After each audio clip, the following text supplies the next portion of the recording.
I just want to make a quick announcement. After this workshop, we'll have a workshop for how to handle letters of recommendation this coming cycle. So, and we also have a special guest from Creighton University, Nebraska, student who is currently in the medical school, and he's going to give you a presentation about the medical school there. So if you're interested in going, applying for Creighton Medical School, there's a great opportunity to ask questions about application process and stuff like that. So, thank you very much. Okay.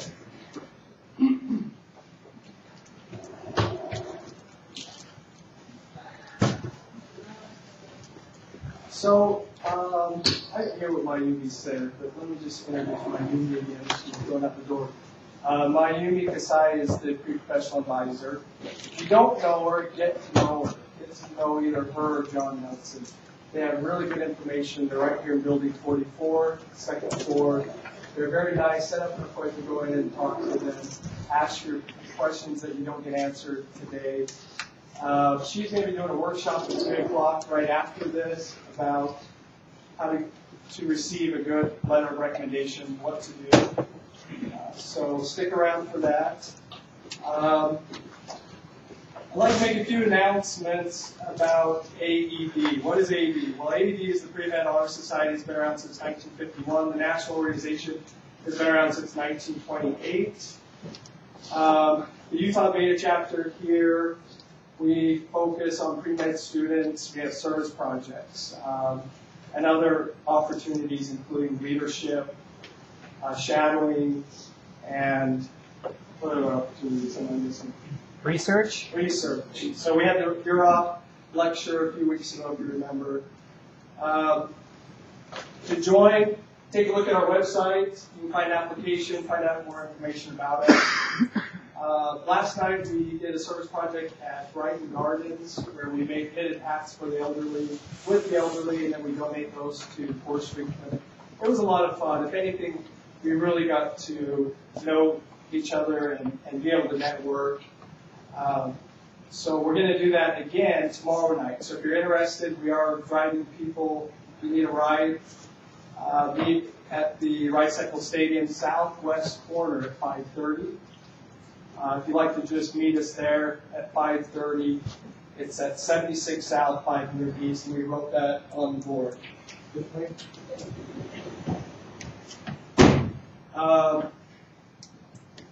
Other than that, we have officer elections coming up March 29th. So if you're interested, come apply for that. We also have committee members positions that you can join and help out. So there's plenty of opportunities to get some leadership and help the group and help the other pre-med students. So without further ado, I'd like to introduce our guest speaker today. Dr. Samuelson is a graduate of the University of Utah. He went to the University of Utah School of Medicine. After that, he went to Duke University to do his residency and fellowship.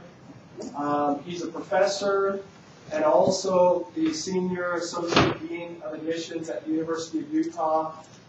And his specialty is pulmonary internal medicine. Can you help me welcome our guest, Dr. Winston?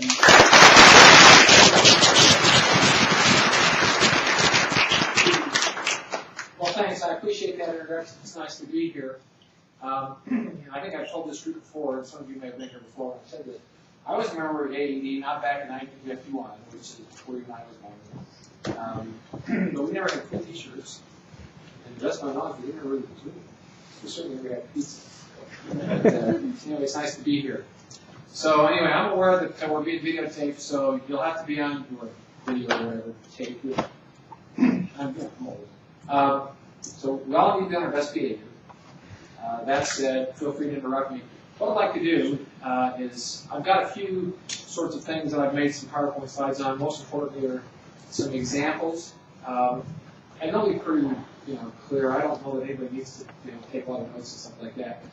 And then I'll spend the rest of my time answering questions.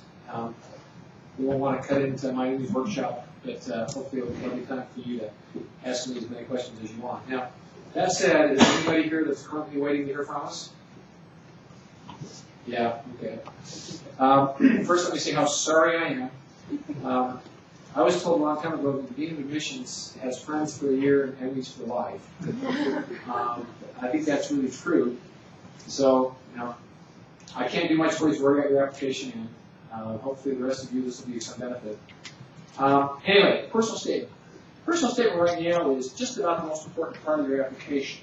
Now, that's not to imply that there's any part that's not really important. But it's the part of your application over which you have most control. Okay? You can't really control what the people who write letters of recommendation say about you. I mean, you can control who you pick. All right? No kidding. People really write that stuff. Okay. You don't need to. It's pretty nice. You can't really control both sides of the interviews. You can control what you say, but you can't control what they think. You write down your experiences, but this is the one place where you can really have some impact. And so it's worth spending all that time making sure this is exactly the way you want it. Now, down the road, this may change. There's a lot of movement afoot to look at different ways of assessing medical students. But for the foreseeable future, at least for the next couple of years, the personal statement will be in its current form. So, why do you ask for it? Well, as it says up on the screen, it's your chance to talk to the admissions committee. And so this is a chance to let us know who you are, tell us what your strengths are, and explain a little bit about your weaknesses. I'll talk more about that in just a second. There will be 2 personal statements involved with your application in most medical schools, and certainly our medical school. When you apply through the AMCAS Central Application Service, everyone knows what that is? Okay. American Medical College Application Service. You'll be asked to write some personal comments. And then, as part of your secondary application, which is medical schools after they review your initial application, contact you and say, we'd like to know more. Send us X, Y, and Z. And most medical schools ask you to send an additional personal statement. We do as well. Okay? So the 2 questions that you should be ready to answer is why medicine? And boy, if you don't answer that, the rest of this is a waste of your time. And then, as far as we're concerned, why medicine at the University of Utah? Now, if you're here because you want to know how to apply to medical school and don't intend to apply to the University of Utah, good on you. Then put in the names of the other schools you're applying to. Okay? Now, do they really read this? Yeah, a lot. Carefully. From time to time, when I meet with students, who have been unfortunate in their application, and we talk about, I wouldn't have said that in my personal statement. Let's see what you guys think. Okay. Yeah, we do. We need to be careful. So, you should be careful of things like spelling. All right? And don't trust spell check. Spell check can't tell the difference between 2, 2, and 2, here and here, where and where. But you can. Okay? And so you need to make sure you do that. Be very careful, if you want to write your personal statement initially in Word or some other word processing program and then, transfer it somehow to your application. Be very careful because sometimes that will introduce some problems. So make sure you know what you're writing. Now, beware of grammar.